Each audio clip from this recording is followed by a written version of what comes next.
Our goal is simple: to help you achieve the dream and vision you first had when you thought about starting a business. We're here to make growing your business less complicated. There are building blocks to build a sustainable business. We promise to seek them out and address them all. The Better Your Business Show starts now.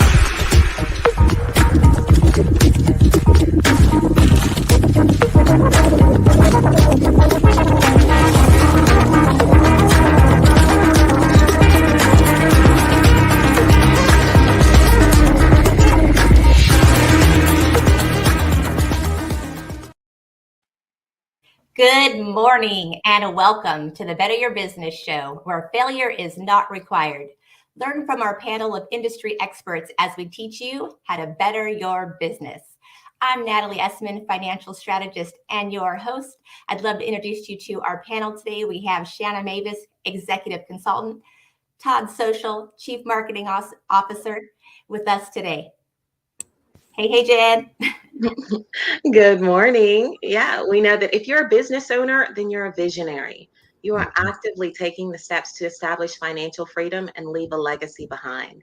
You have goals, you have dreams, and you have the commitment to achieve them. What you may not have is access to experts who can provide real step-by-step instructions, a roadmap of sorts to help you reach your destination without falling prey to the mindset that you have to fail to succeed. As Natalie reminded us, failure is not required. We all know that building a business doesn't come with an instruction manual as well. Our goal is to turn your roadblocks into bite-sized pieces to help you better your business. Yes, so whether you are joining us live or watching the replay, make sure you take your free business assessment at pillar5.com and then join us live in our virtual studio where we can address your comments and concerns throughout the show. It's pretty exciting. We've got a great show lined up today, Natalie. I'm super excited for the audience to learn more about that. Yep, definitely. Super excited, ready to go. Yes, me too. It's going to be the drum roll. Yes, did you watch some of the clips that we were going to be going over this morning yet? I got to watch a couple of them, but I had the privilege of going through the shows last year afterwards. It was, when I first, or I guess it was the beginning of this year, right after you guys started doing the shows, I was going through and as part of a project, I actually watched every single show to, grab nuggets out of there to understand what was going on. And I had a hard time just sitting through there and remembering to pull out things because it was just impacting me so in the moment as I'm going through. And I'm like, ooh, I could use this for my business. I could use this. I know someone that can use this advice. And so it was fantastic. But yeah, I got a chance to be reminded of those a little bit when I was going through the clips. Awesome. This is like the Better Your Business Grammys. Yeah. All these clips. It's like the Better Your Business Grammys, and the Grammy goes to. That's what we're going to see today. Yes. Can you market that for us, Todd? I would love a gown and makeover, please. That would be fun. Sure. Walking the red carpet. Yes. I got really sentimental about it, to be honest with you. I thought it was awesome just to see. Well, first off, with Carlton and Tehran, just to see how we grew over the season. And that was one thing that I was getting really excited about as the show started. I kept telling them, we're going to have the most growth because we're spending time with all these experts, right? And so, we're having on the show, but we're getting that personal time with them as well. So it was fun to see our evolution of the show as well. And then I just was floored by, yes, they gave us a lot of great content and stuff too, but I just thought how amazing and wonderful the people were that were on the show, right? To where there was so much talk about value systems, and it got me really emotional and excited that we get to be part of helping them grow their business, right? So it was exciting for me. So how do you feel like you've grown, Natalie? I mean, you had firsthand access to a lot of these experts. You knew what the people were in for. How did that impact you as you were growing your business? It helps me grow my portfolio, is the truth. In a big way. And honestly, as I was looking back over it, two of my favorite speakers that we had on the show were Sharon and Colette. And Sharon with her exit rich strategy, I just felt like after I read the book and after we were talking with her, that it completely expanded my vision of the possibilities, especially because her book is a roadmap to teach you how to sell your business. It's very simple to follow if we just know how to do it, right? And then Colette, one of the things I learned from Colette, I think I could relate to her a lot, which I really liked too. And she had, super high energy, which I really enjoyed. But I mean, she was just spitting off wisdom her entire time on the show.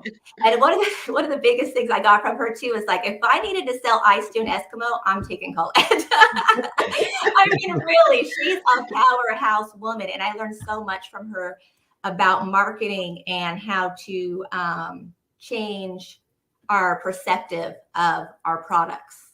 That was one of the big things I got from her is how do we change perspective to create more value?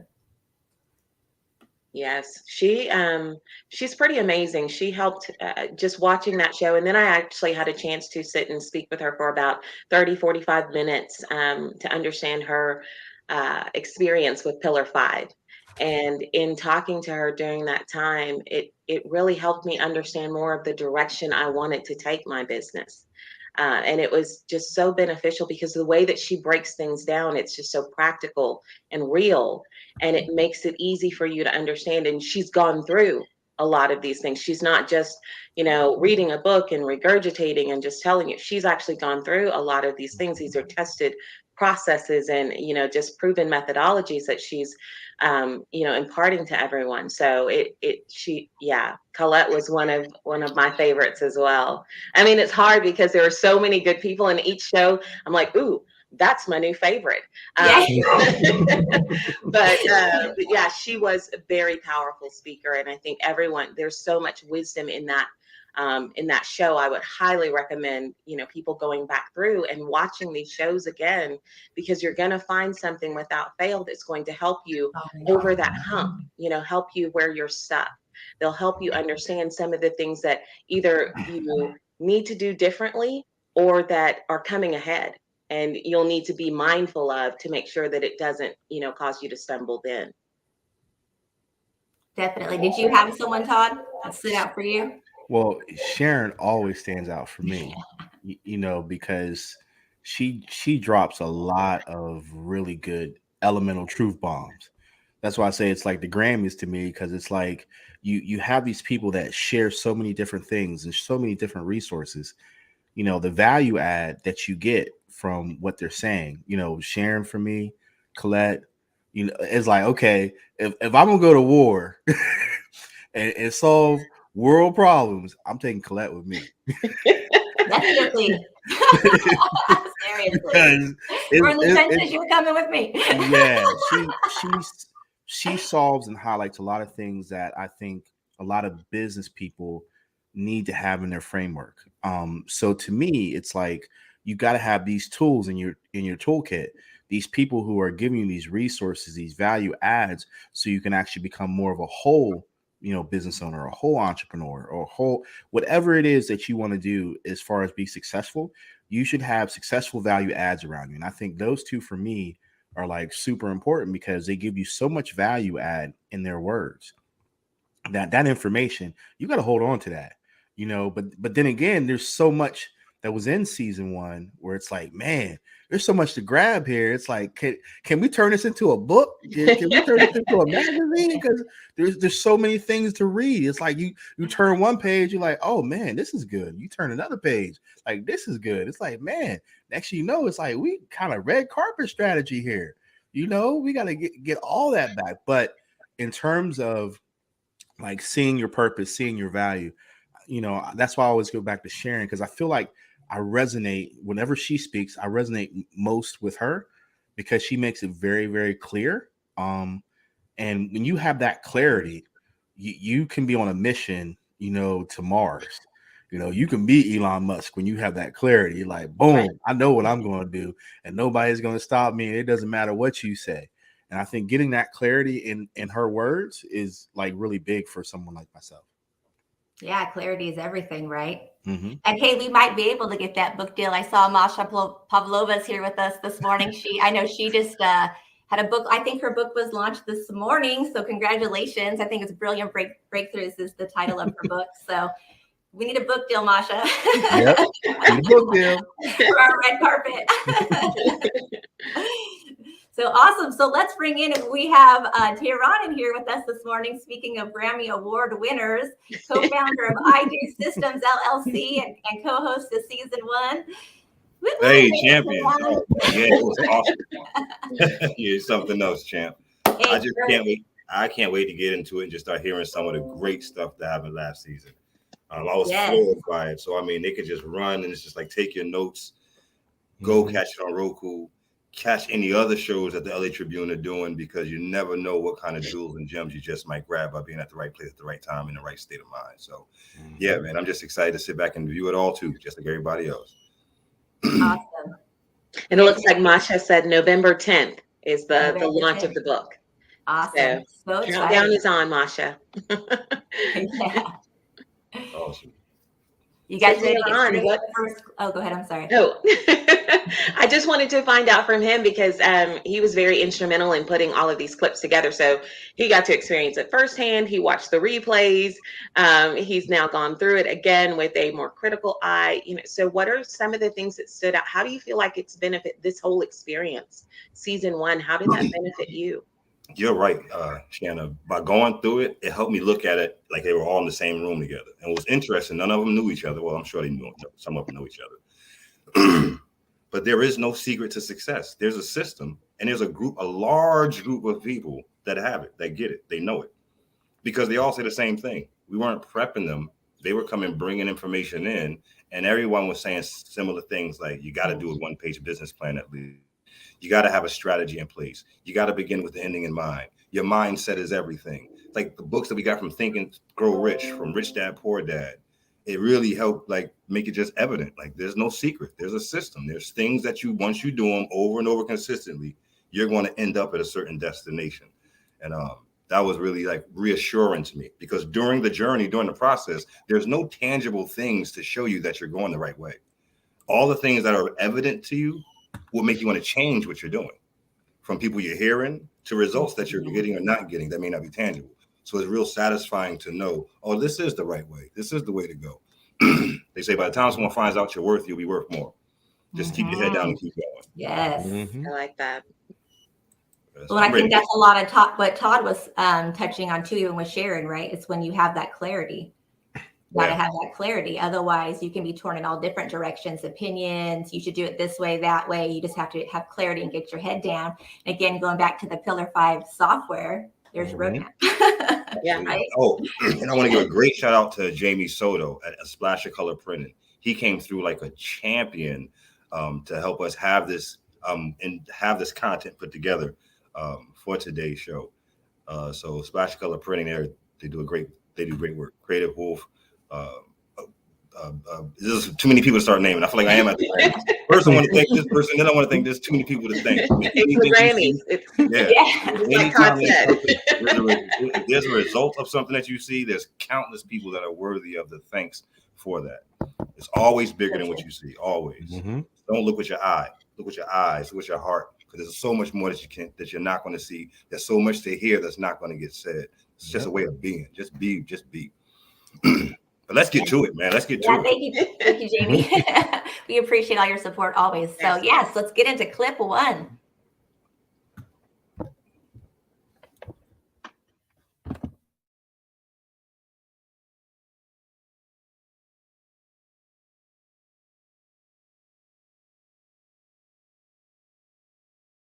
You've probably heard of the term serial entrepreneur. That's an entrepreneur that understands their why. They want to create a business, sell it so they can go on and create the next business. That's kind of a seller's mindset. You have the package. You know what you want to do. You want to solve a problem, serve a need. So you pull together all the resources and the tools to build that successful, sustainable, scalable, and saleable business. And then you're ready to move on. It's your why. The next project, the next opportunity, the next chapter of your life. So think about your own business. Are you looking at how you can finish this business and launch it and exit rich?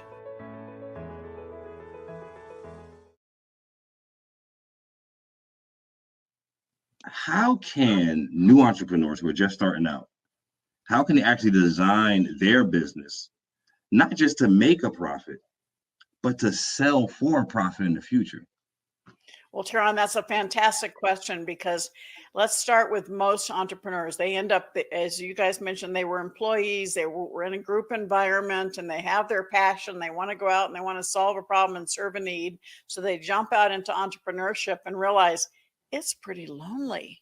You know, sometimes and they forget to surround themselves with people that are going to encourage them. They don't get the mentor they need, and they end up owning a job because they haven't built the structure around the business. So everything I do is to support people in taking the idea of their business and really creating that economic engine that is a business that's not just successful, but sustainable, scalable, and saleable eventually. Because the whole idea is to create something that lives beside you as an independent economic engine.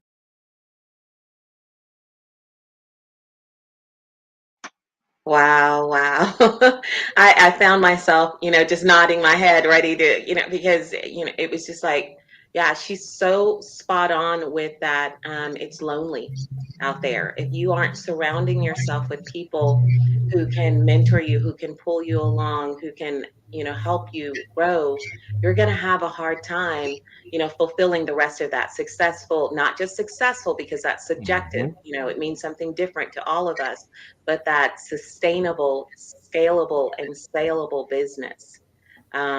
You're going to need people around you. You're going to need people in your corner. And for her to touch on that, and that was the first show, I thought that was brilliant, because every entrepreneur needs to know that. Yeah, and I think also when she talks about the why, I think there's a lot of people that are really focused more on why not versus that why. Really establishing that gets you that clarity I was talking about earlier, because once you have that clarity, then you can be able to execute and be able to be scalable and sellable. And I think when she identifies that, I think a lot of people kind of step over that. They're like, Yeah. okay, why not? Because everybody else is doing it. Why not? Because it makes sense. Why not? Because it makes money. Instead of why? Because it's innately what I want to do, what I'm passionate about, what's in my purpose or in my goals or in my core values. And I think she basically highlights that your value system really matters when you're actually building out your business. So for a lot of entrepreneurs, keep your values sacred, because that's connected directly to your why. So let me ask you guys a question. It just popped into my head. So what if the why is, I want to make money? And I hear this a lot. I want to make a lot of money. What is your response to that? Why do you want to make a lot of money? Okay. Valid. I would say, if they want to make a lot of money, is that enough of a why to stay connected to it? Because if everybody can say I want to make a lot of money, but what is a lot of money? Is a lot of money 100,000? Is it Exactly. a million? Is it 100 million? Here's a penny, you have more money. Yeah. Yeah. I could give you $1 today, $1 you didn't have, and that's more money than what you had. So it's really about, why do you want to make a lot more money, and what are you going to do on it? Because the why is just the ignition, but you need the match. And the match is what she's talking about, which is scalable and sellable. It's like, okay, I want to make a lot more money.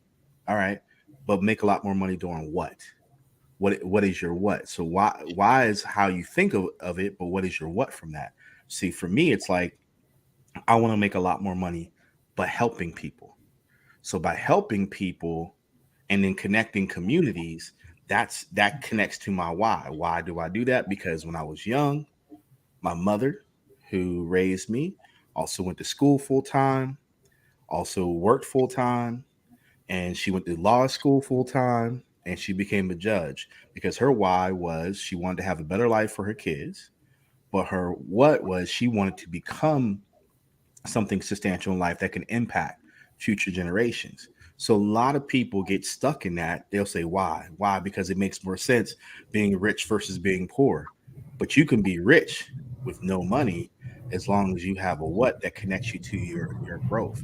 And so what Sharon does well is she shows you that you can be scalable and sellable if you're connected to your why and how you're going to go about doing it. Yeah, and create leverage so you have freedom of time as well. Yep. Right. Yep.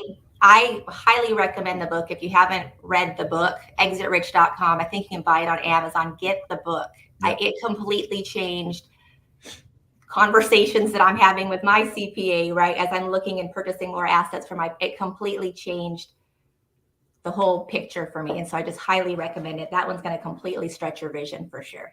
Yep. What happened? We lost Tehran.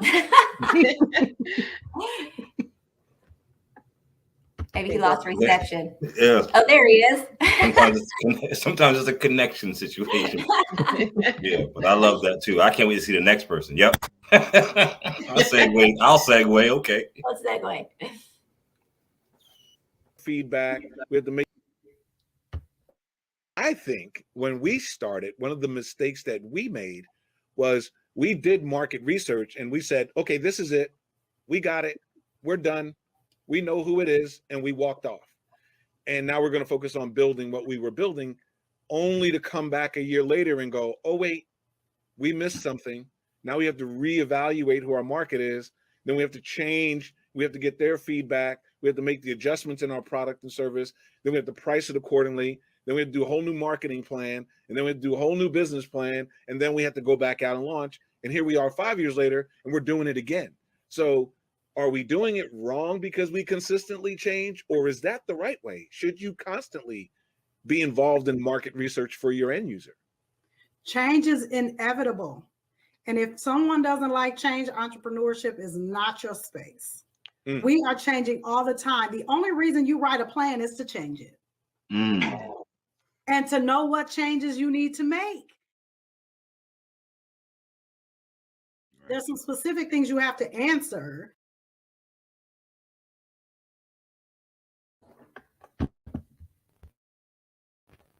Love Paulette. I think we've all talked about her a lot. Yeah, she's such a mic dropper right there, man. She is such a mic dropper with that one. It just made she made the whole system free.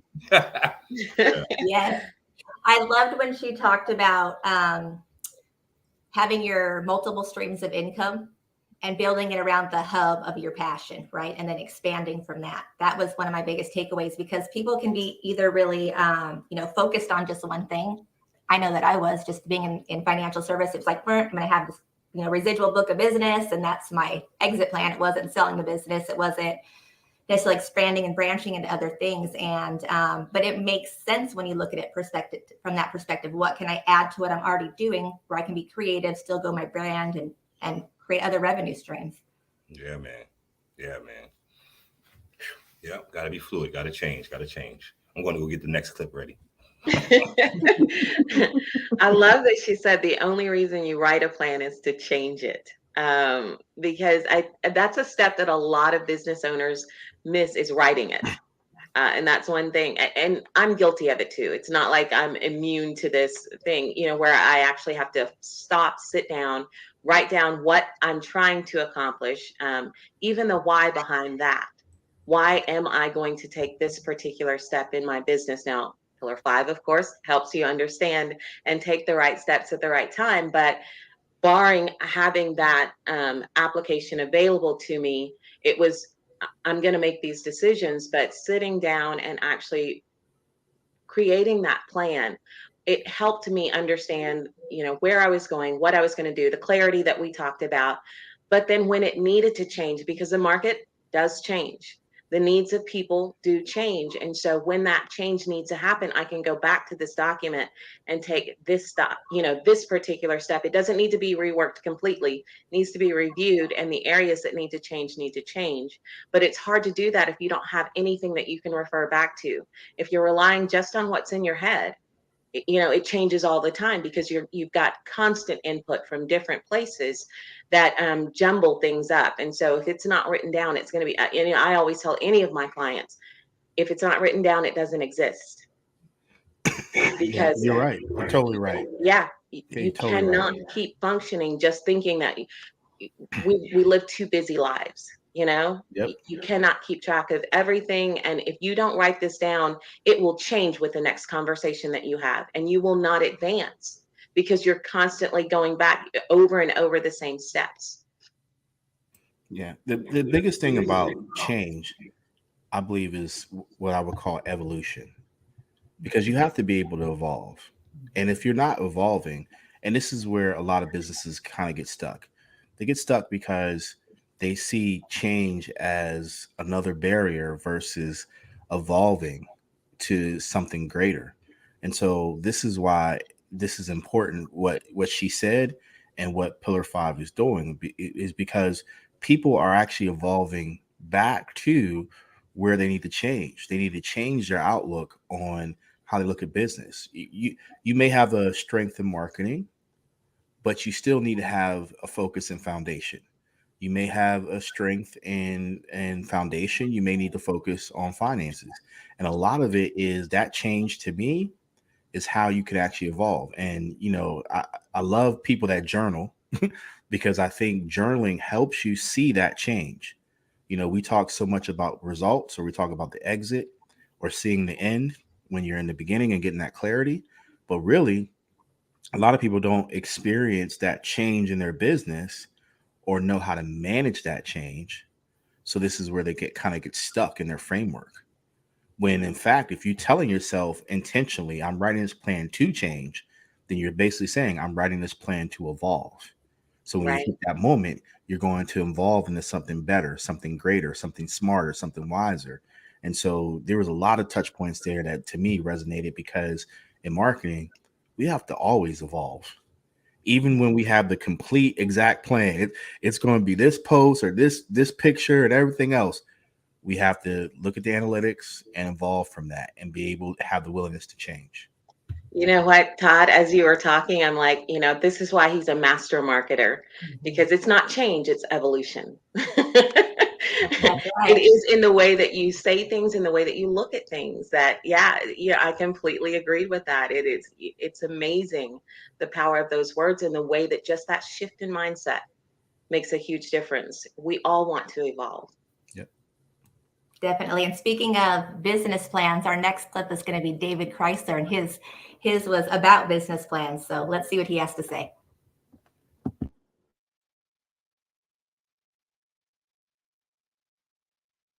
Was saying about it, really, for me, you absolutely have got to have a business plan. I think what people get confused by is the definition of what that business plan is. You guys are talking about the 50 pages down to one. And that, to me, is really what it's all about. It's about having a plan, call it a business plan, call it a strategic plan, call it an action plan. I don't care what you call it, but you have got to know some fundamentals about what's going on in your business if you've already started it and you are currently operating. And if you are in the development or in startup stage, you absolutely have to answer some really critical questions in order to see your business improve and grow. I mean, it's literally as simple as that. If you can't answer a certain number of questions about the foundation fundamentals of your business, it's never going to get off the ground. You're never going to be able to grow it like you want to. You're going to constantly be frustrated by your efforts because you don't know, kind of to your point, Carlton, right? You don't know where you're going. You haven't plugged it into the GPS yet. You haven't set those goals. You want to build a business, you want to grow a business, you want to improve your business, but how? How do you do it? Who do you serve? Why is your product different than the other 100,000 people that are doing your same exact business, right? You need a plan. And the best plans are simple. They allow you to review, revise when necessary, stay agile. And the last thing I'll kind of add to that before I throw it back to you guys is just that a plan gives you permission, right? A plan keeps you on track. It gives you permission to execute, to take action. So that way you're not getting lost. When something doesn't work, you go back to the plan. You take a look at what you wrote down. What were your goals? Who were you targeting? How is your product different? And then you can make tweaks, but you make smart tweaks to the plan because you've already written down what you wanted to try to do, what you executed on, and what either did or didn't work. So if it did work, you do more of that. How do we expand into this? How do we dive deeper into that? If it didn't, what didn't work about it? Was it the target? Maybe we got the target audience just slightly wrong. Let's go back and let's look at that. All of those different things.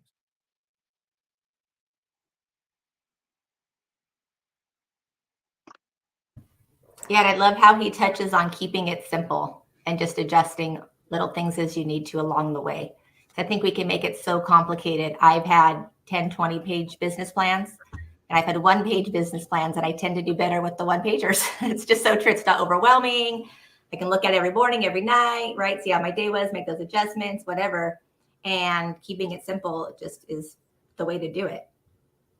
Agreed. Question. Mm-hmm. What do you guys think about I mean, because you can fall into that trap of planning and planning and planning and planning and never doing. How do you find that balance? So let's say you've got your one page. How do you keep from revising? Because David said it gives you permission to take action, but some people don't do that. So, any advice for business owners who are stuck in a perpetual planning phase? Yeah, I got some advice, but I'll let Natalie go first. Yeah, start taking action now. Start taking action now, because we don't learn how to drive a car by reading the manual and studying the California or the state laws, right? We learn how to drive the car by getting in and driving the car. So you're just wasting time. We're not learning until we actually get in there and do it. Even with the show, right? We see where we need to shift after the show, but it's not until those moments that we're taking the action that we go, oh, we need to do this a little bit different, right? So I would say start taking action now. That's where you're going to see where you need to adjust. Yeah. That's your feedback. To me, planning to impact is greater than planning to influence, because people who try to influence will wait. People who impact will just do. They'll just go out and do it. And so when you see the difference is, you could write the best plan, you could put it on your vision board, have everything lined up. And the difference is that action in that moment. Once you've crushed it on that whiteboard, once you have that aha moment, it's like, okay, what's next? Next is the action. So people who want to make impact, they take action. They'll go out, they'll do something. People who just want to influence, sometimes they'll wait. They'll wait and try to process their plan or try to repurpose the same plan because they feel better in that state. And it goes back to what I was saying about evolving. You have to evolve into your impact. You have to be able to adjust that. Now you have a plan to be able to take impact. So therefore, to what Natalie was saying, you got to be able to do. So if someone says, okay, I want to learn how to swim. Well, jump in the water. Okay. I want to learn how to play a guitar. Don't go for guitar lessons. Just go buy one. Just start playing. Okay. You'll find your tune. If you're really passionate about it, you'll find your tune. So even in marketing, I get this all the time. People are like, I'm not a marketer. I don't know how to market myself. Have you posted something first to even worry about marketing yourself, right? Have you just posted something? And that's the whole point. So I agree with Natalie totally. You got to start doing, you'll learn from doing, and then you'll evolve. I like that.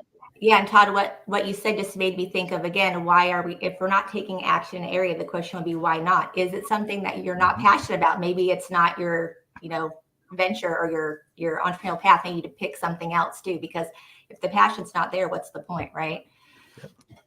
Yep. So totally agree. Yeah. Totally agree. So next clip is Pradeep. I loved him.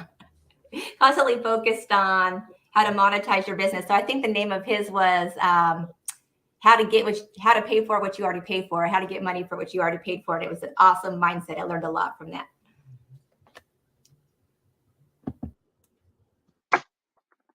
The important issue is all entrepreneurs in some form or another want to increase the valuation of their companies. All of them want to build growth-oriented companies. And if you don't get pricing right, you will never, ever meet those goals. You will never. Well, You said something about like, all companies are thinking about, growing the valuation of their company. When I think about a person, for instance, that has an e-commerce store or a person that's doing social media marketing online, they're not necessarily even thinking about growing the valuation of their company. They're thinking about just getting, making money in their business. Correct. So would you like to make more money or less money is all I'm asking.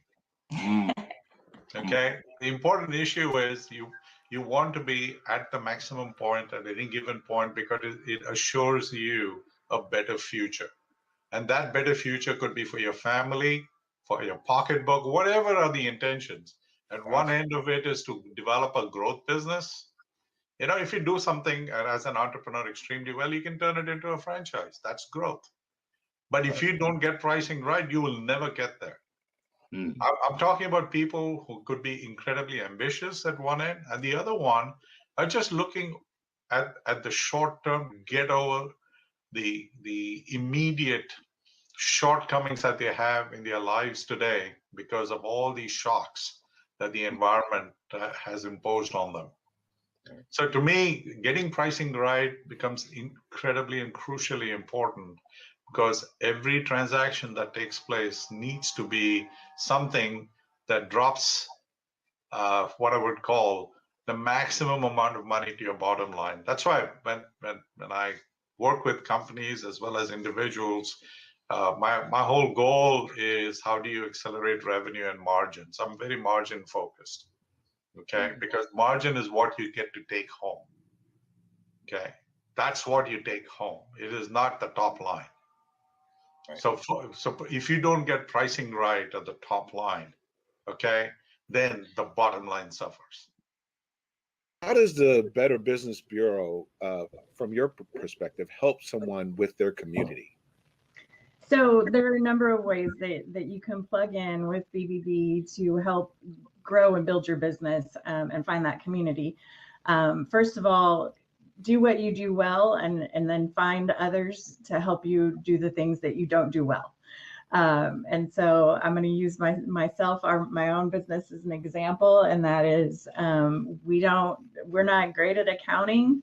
We're great at the stuff that we do. And so what you want to do is you want to go and find an accountant that you trust, and you can do that at bbb.org. You can search anything, any business, any help that you might need, you can find it there. We also offer business consultations. So if there's a time that you need to just kind of talk through what you're going through and find out what resources are available to you, we can help you with that as well.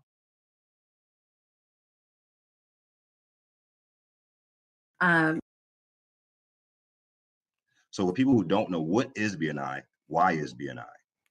BNI has been around for more than 35 years. It's one of the largest networking organizations, and specifically referral networking. The idea is that, well, actually the philosophy is giver's gain, that when you give to others, it comes back to you. Other people call that, karma. What goes around comes around. In BNI, it's giver's gain. And it's basically an opportunity to learn about each other, to become each other's experts, to build that community like you talked about. To have this tribe of people around you that are looking out for you, and you're looking out for them. There's no reason that we need to do it alone, especially in this last year. Working together has been significant for so many of us. We had to find a different way to do business.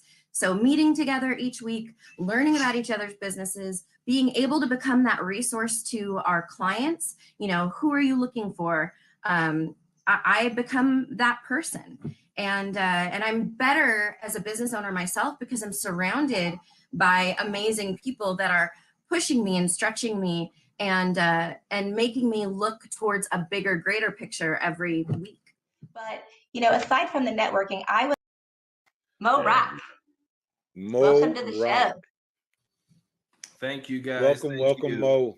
I appreciate you guys. And I love that mixtape analogy. Reminds me of when Curtis Jackson built his empire in the early 2000s, Carlton. He had many people selling his mixtapes. And look, he ended up going from that to at his peak having a net worth of about 300 million with the deal he did with Vitamin Water. So when you're talking about mindset, that mixtape mindset is what led to a $300 million net worth, right? And so I absolutely love that metaphor.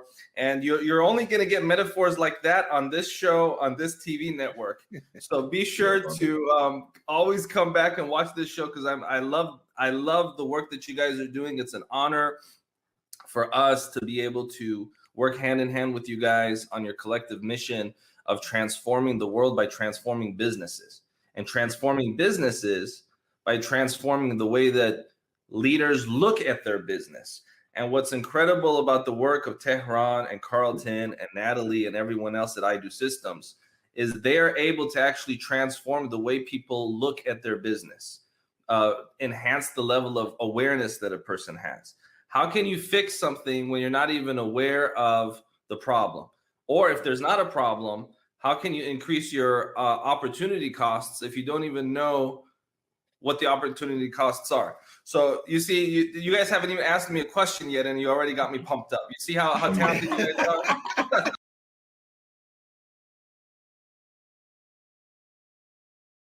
So leadership is really what I want to, authentic leadership, integrity-based leadership, people that can play the long game. I don't want to ever work with someone that's short-term greedy. I want to work with people that are long-term greedy, right? What is your, how are you looking in terms of the market 5-10 years from now? You know, when Jeff Bezos was building Amazon, he didn't give a damn about building a book company, but he knew what he was doing. He was building the infrastructure.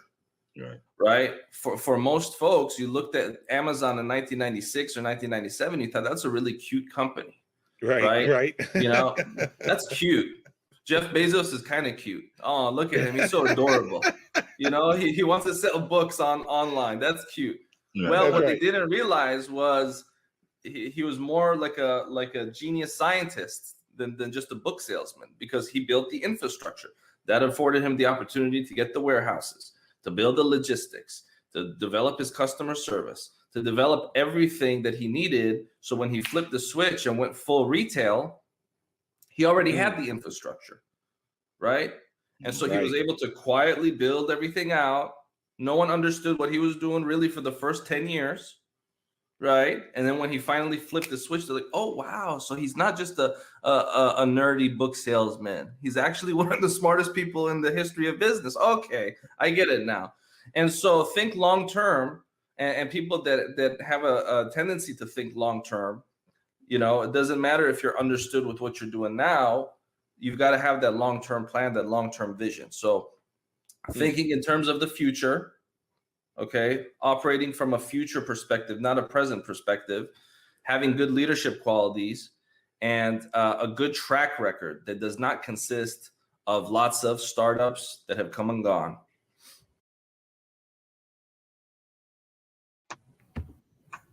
Amazing. Such great stuff. Gosh, I just love it. What a great season. It gets me even more excited about season 2. I'm like, what are we doing next? I would love to hear more from all of them. Mo Rock, you know, and I was trying to make sure it wasn't because he was the last one that we watched, but it really, his personality, you know, coming through on that, and just his story, it just reminded me of how he's talking about Jeff Bezos, and, you know, like him or don't. It took him a while to build that infrastructure. And then it was like everyone knew. Everyone knows about Amazon now. And so people look at that and they want that Amazon success, but they don't realize the path that he had to take, all of the steps that he took getting to that point to become this, you know, overnight success. It took years and years, and people are wanting to jump to that, you know, whatever success means to them, without taking those steps necessary to build the infrastructure, to, you know, focus on the 5 pillars of business: the infrastructure, management, marketing, finance, and credit. All of these things factor in, and he took the proper steps at the right time to become as big as he is today. And again, whether you agree with any of the philosophies or how he lives or runs his business, that success for his, you know, and by many people's standards, you know, he is well known, and the company is well known globally. So in order to do that, you really do have to focus on all of those pillars and recognizing the infrastructure and planning ahead, thinking about where you're going or what you're trying to accomplish will help you get there much faster. Well, Jeff Bezos is a great example of someone who has evolved over time, because essentially you couldn't really label him as an expert of anything, right? But what I learned actually one time, I was sitting in a meeting with, some of the top leadership at Amazon. I learned by listening to them that he was a master. His mastery was acknowledging experts. So whoever was an expert in logistics is who he mastered a relationship with. Whoever was an expert in understanding, systems is who he aligned himself with. So it allowed him to actually take a step back. Because a lot of times, we lean in as entrepreneurs. We lean in because that's our control mechanism. Like I'm going to be the first one in because that's how we lead. But what do most generals do? They actually step back, look at the field of battle, and then execute the strategy based upon that. That's the thing that he did that made it different, because everybody else is like, me, I'm the first, I'm doing this. And he did it differently. He sat back, he chose certain steps. He probably quietly recognized his weaknesses and turned them into strengths. Because when he started, he wasn't really focused on infrastructure. He was focused on books, which really had no real value to most of the public. He created value by focusing on infrastructure. And over time, he actually identified his own pillars. This is why Pillar 5 is so important to people, because a lot of times your movement is not always forward. It's to your left or right. Like, and I always reaffirm that, this is why when I have conversations with people about marketing, I'm just like, but where else in your business are you looking at? Everyone says, okay, if I did this, this would take me here. But if I'm not doing this, what is that going to do to the overall effect? And, what Mo really highlighted was Jeff Bezos wasn't known for anything. He didn't have a traditional path to his success, because a traditional path to success is actually untraditional. Yeah. And he brought that out. So essentially, you really want to say to yourself, what pillar of business can I work on? It's almost like going to work out. I'm a guy, so we always want to work out with our arms, right? Go to gym, pump some weights. We feel good about ourselves. But how many guys don't got good legs? How many guys got knee injuries? Because they're not working out all aspects of their body. The business is exactly the same. You got to work out all aspects of the body. He highlighted someone who worked out all aspects of the body. And before people realize it, they're like, oh man, he's multiplied his body now. He's everywhere, because he never let himself not evolve, not just stay in a specific lane. Yeah. Well, and it took him 10 years, right? So he had to figure out his infrastructure. But if you had Pillar 5 software, people like Dave Chrysler, people that are going in and looking at these and putting systems in place for you, how much faster does it take for you to move forward? And there's going to be hiccups along the way, because we still have to grow during these processes, right? Unfortunately, there's still a learning curve for us. We have to grow into evolve, if you like to say, Todd, right? Stretch our capacity. Learn, change our belief systems. And so that is part of it. But again, if you have, someone who's taking you through that infrastructure, it's just so much easier to do. And I think there's a natural progression of those belief systems changing, because you're starting to get the results and seeing the path that you want to take. Yep. Yeah. And it looks like Dave Chrysler joined us. He's online. Yeah. It looks like he gave us a definition of overnight success. Where you plan, execute, review, revise. Yeah, so that's awesome. Welcome, Dave. It's good to have you. As a matter of fact, I've seen so many familiar names, and Masha's on. I see Jen, and she's faithfully on. And I'd love to hear, at some point, I'd love to hear her perspective from, just our average, ordinary business owner like me. So I would be curious to hear more. But yeah, it's so exciting to see the people that are popping up in here. But yes, welcome, Dave.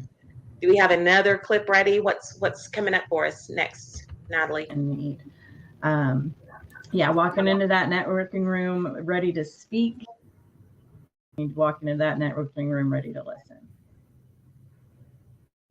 Right? The audience wants to know the nuggets, the how-to. I'm going to a networking event. I'm stuffing my pockets full of business cards. I'm working on my pitch in the mirror. I'm trying to get as many sales as I can when I walk up here. Right or wrong? Am I doing this right? You are doing it so wrong. Oh my God. So wrong. So wrong. Because really, honestly, just think of it right now. So let's just all imagine, right, that every one of us that's listening is thinking to themselves, oh, I hate going to events and have people sell me, right? We all don't like it. But yet, when we're all getting ready to go to the event, while we're getting ready, all we're thinking about is what's our pitch going to be? What are the things we want to talk to everybody else about? And how are we going to sell everybody else? So if everybody wants to sell and nobody wants to be sold to, how could that ever be effective? So you need to flip that and stop selling and start serving. Powerful, powerful. So how would I serve? How do I walk in and serve if my true objective, right? Mysterious. Woo. My true objective is to get a sale, Patty. Oh my gosh. Or am I just in the wrong mindset? Do I just need to blank my mindset and think about my purpose? What do I do here? Well, first you do need to shift that mindset. So that's what I am going to say, because the reality is anybody can spot someone who is talking to them and asking them questions. And the reality is they're just waiting for you to pause so they can talk. We can spot that a mile away. We know when somebody's really listening and somebody really cares. So don't be that person.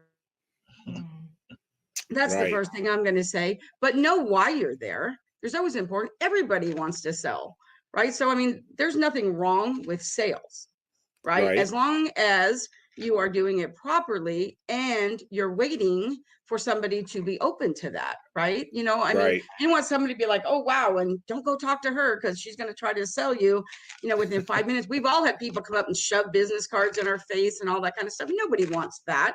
And you don't look very professional either. You look actually very desperate. So I think that if you shift your mindset and you go with service first. So I always like to say, lead with contribution and compensation will follow. That's really, really important. And then when you're showing up for wherever you're going to network, right? It's always about, I always like to think of it as next working, what happens next, right? Because it's not what happens there, it's what happens after. So when you're thinking about it, thinking about networking is like this giant ATM, right? And if you want to really think of it as if you're building relationships right now are the currency in today's business environment. So the question you should be asking yourself is, are you making more deposits or trying to make too many withdrawals? Because that's how you're going to overdraw yourself. About SWOTs and analysis. What's your overview of this subject, SWOT analysis? Why is it important? Is it important? Should business owners do these? Not only should they do them, but they should do them more than once in the life of their organization. It is critical to take on that SWOT analysis, to do a deep dive into your organization and how it is competitively positioned, which is all a SWOT analysis is, right? To determine, you know, what's going to help you or what you have to be aware of and prepared to deal with. And yes, things like the pandemic come up and you can't ever expect that, but you can expect something will happen. And in those moments of great change, that is the best time to go back and reconsider, because you use a SWOT analysis to pivot, and everyone pivoted last year, of course. So it stands for strengths, weaknesses, opportunities, and threats.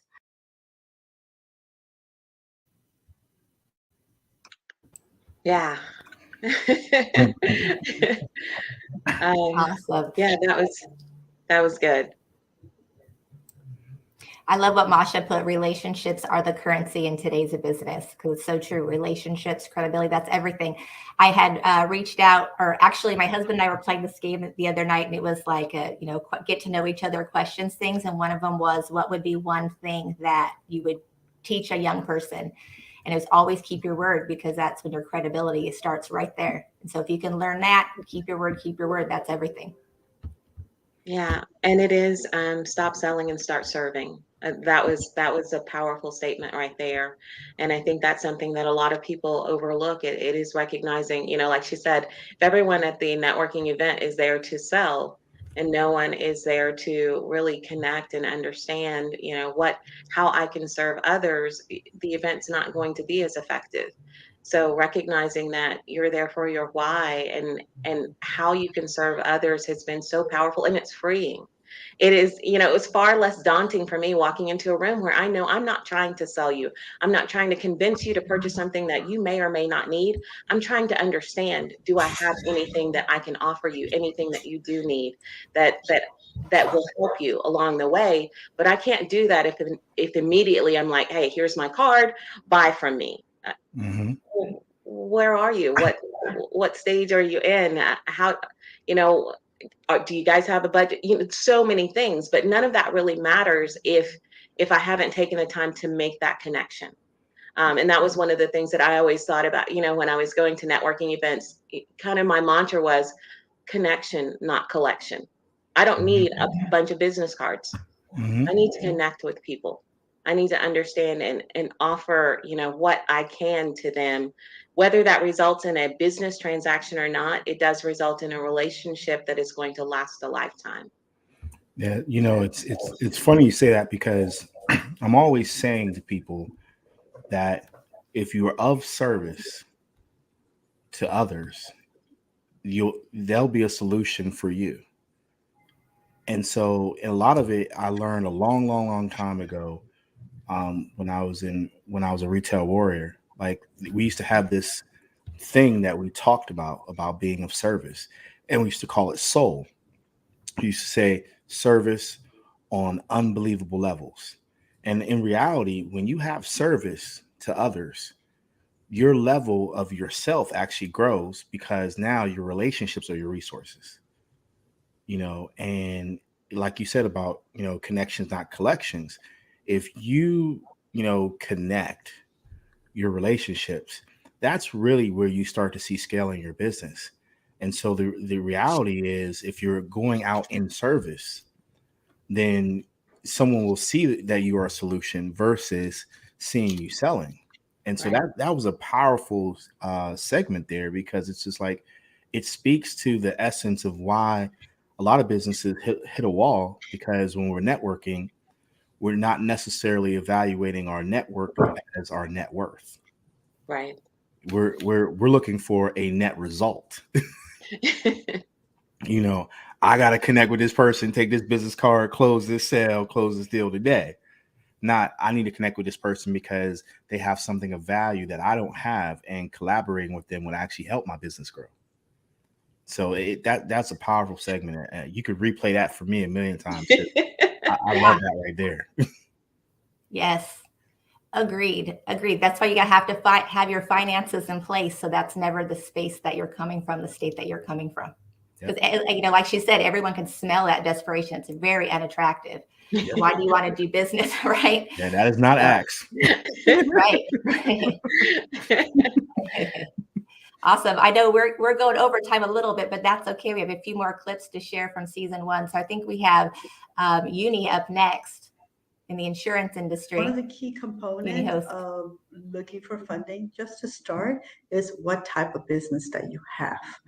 That's number one key. Do you have a retail store? Do you have online? Are you a social media influencer? You just need a video cameras and lights and all of that? Or are you even if you're a Lyft or Uber driver or who deliver food, actually you are a business owner. So when you really look at your business, it's really about what you do first before you start looking for funding, because you may not warrant lendability, right? So all depends on who you are.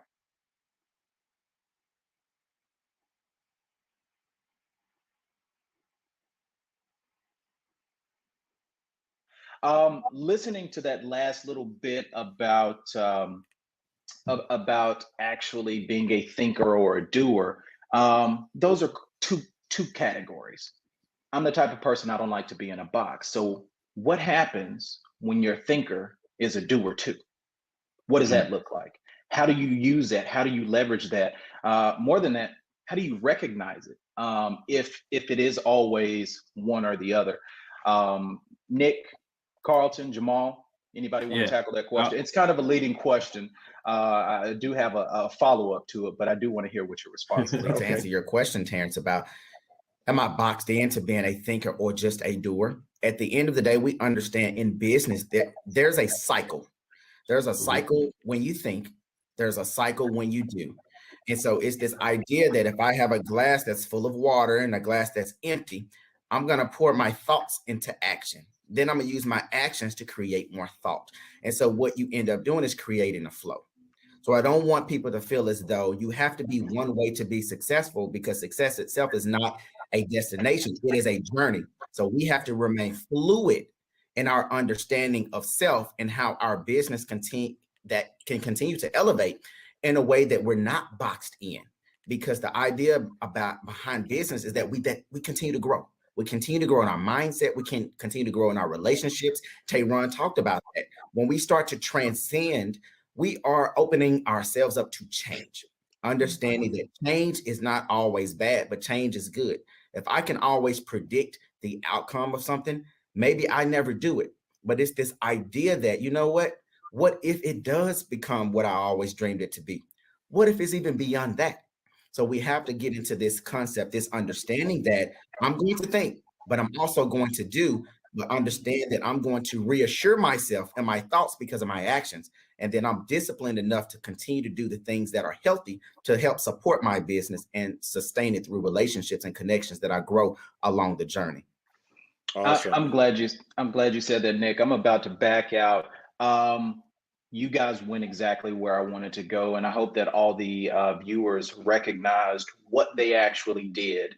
They adjusted. Nick aligned himself with a thinker. Jamal aligned himself with a doer. The reality is they play both roles. What you have to do in business to be successful and to get past that 75% is to adjust. If COVID taught us nothing else, it's what you think you know is only what you know that day. You have to adjust to the next day and the next day and the next day. So for all the entrepreneurs out there, adjust, grow, understand that you don't know everything. Sometimes you got to think, sometimes you got to do, figure out what you need to do in that moment and go ahead and execute. So thank you guys. Thank you for your question, Terrence. We look forward to having you back on the show later on and talk about your company as well. For me, when I think about the power of community, we understand that as communal beings that we are not here by ourselves. So in business and my understanding of who do I keep around me? How do I control my eye gate, my ear gate, the things that I surround myself with? It reminds me of an old coffee shop. You know, I love some Starbucks, but I do love going to an old diner, an old coffee shop diner. And let me tell you why. The reason why is that when you go to an old diner and you sit down at the table and the waitress comes and asks, or the waiter, you know, would you like some coffee? I say, yes, let me get some coffee. One of the first things that they put on the table is a saucer.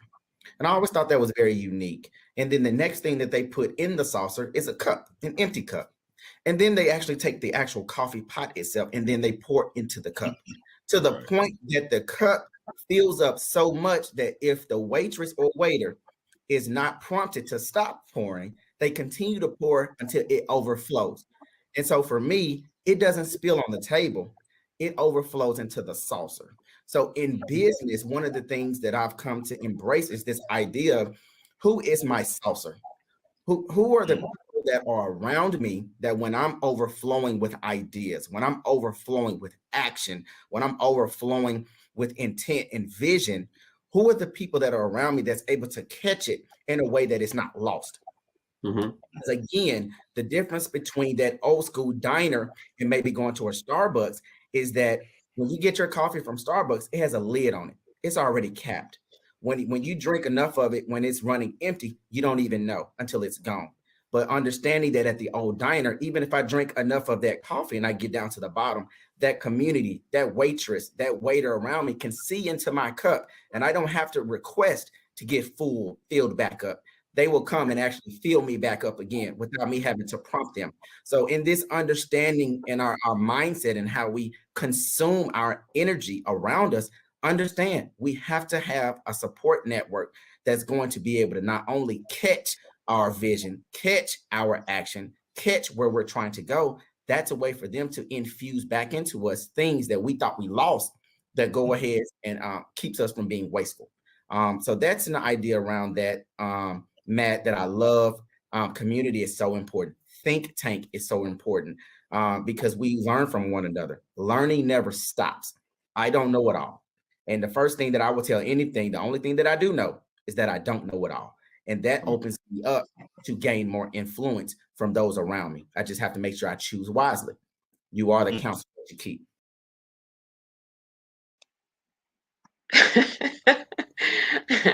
I don't know what else to say. Honestly, yeah. You are the counsel that you keep. Yeah. Period. I love them. Yes, indeed. You know what I think of with the two of them? They brought so much wisdom, and I don't know if it was the bow ties, but I am a fan of bow ties, but they look younger, right? So I always think to myself, legacy, right? That's legacy. For those young men to have that type of wisdom, that is nuggets that's been passed down from mindset of other generations, which is exactly what we're doing in business, right? So for them, I mean, I just couldn't get enough of all the wisdom they brought to the table. Beautiful, beautiful. And I just want to quickly say real quick and then back out a little bit. I loved when Charity from BNI and Amy from the Better Business Bureau made it so evident not only that there's a plethora of resources, experts that can help you, but you're doing yourself a disservice by not accessing them. Like there's organizations that are around just to give expert assistance to entrepreneurs, and entrepreneurs may not know. So the Better Business Bureau, which I didn't even know was a nonprofit till she got on the show. BNI was amazing during that panel, and it's just you can just tell when you're talking to somebody when they keep their circle of people around them of influencers just going to keep being that torque, that saucer that Nick was talking about. Versus you can have a hustler's mentality. You're going to go whether you got help or not if you have that mentality. But when you have that kind of support system and structure around you, it's a totally different journey, totally different experience. I love that cup and saucer analogy as well, because, you know, he's absolutely right. You go to Starbucks or one of those places and you're capped. You know, you have no clue until you reach the end. But, you know, it was just so powerful, that vision that he gave right there, where I can see, you know, yes, they're coming and they're filling it up, and it's just recognizing that need to have those people around you that will see that will pour into you, that will catch that overflow, that will help you out. You know, it was just amazing to see that. So I'm glad that was the last clip that we saw. He's absolutely right. And it just seemed like there was this common theme of, you know, surround yourself with people, know where you're going, surround yourself with people that know how to help you get there. You don't have to know everything. Get your community involved, and then you will be able to advance and see that success that you desire. Yeah, amazing show. That was your Grammy moment right there. You are the counsel you keep. I want one. Yeah. That's the clip that, you know, the next day they be talking on the news, they be talking on Twitter and stuff like that, and everybody's sharing that, retweeting out. That's the Grammy moment right there. Like you are the counsel that you keep. Yeah. So essentially, when he was talking about the coffee cup, and you really think about that, you are the abundance that you attract. You're attracting that waitress or waiter to keep filling your cup. So you could also take the same cup and not fill it, or see that it's empty and not ask for it to be refilled.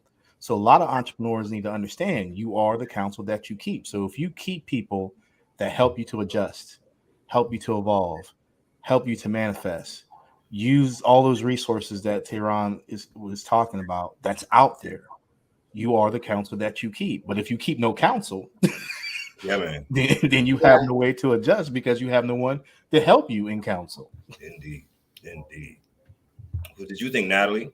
Stop being on the show so much. I forget the host. Sometimes you keep just watching the show. I am. Right, I mean, right. gosh, Awesome. you know, just looking back, it was so fun to me. I just loved it. It gets me so excited for season 2. I mean, really, and just, you know, everyone that came today to support us and has supported us through this whole journey, it's been amazing. And I'm just so grateful. Me too. Been awesome. Me too. Yes, I know. I know. We talk about that all the time, right? Ron and I are all lit up. It's like 2:00 in the morning. Woo! Like, I'm sorry. Right. Hey, I dig it, I man. get fired up too. Yeah, man. It's a beautiful thing, especially watching them all at the same time. It's like, man, imagine these Avengers in the same team. Yes. And that's what we all are. That's what really I would love people could get that. We are all on the same team. We just have different costumes on. We have different, whether it's DC or Marvel, all these different spaces that's been created. Fabrications. I will get on the soapbox so bad right now that it won't belong. But it's all a fabrication. It's one collective. It's really a collective, man. Everybody likes to buy stuff. Nobody likes to be sold. But everybody likes to help. And everybody feels good once they help somebody. So there's some universal magic embedded inside of the DNA of being a human being. And we lock that in, whether it's going to be community building, entrepreneurship, business building, raising younger people to be better people than we are with all of our mistakes. We just talk a lot better than they do. Then we can start making real impactful changes and then attracting those kind of, I'm getting off my box now.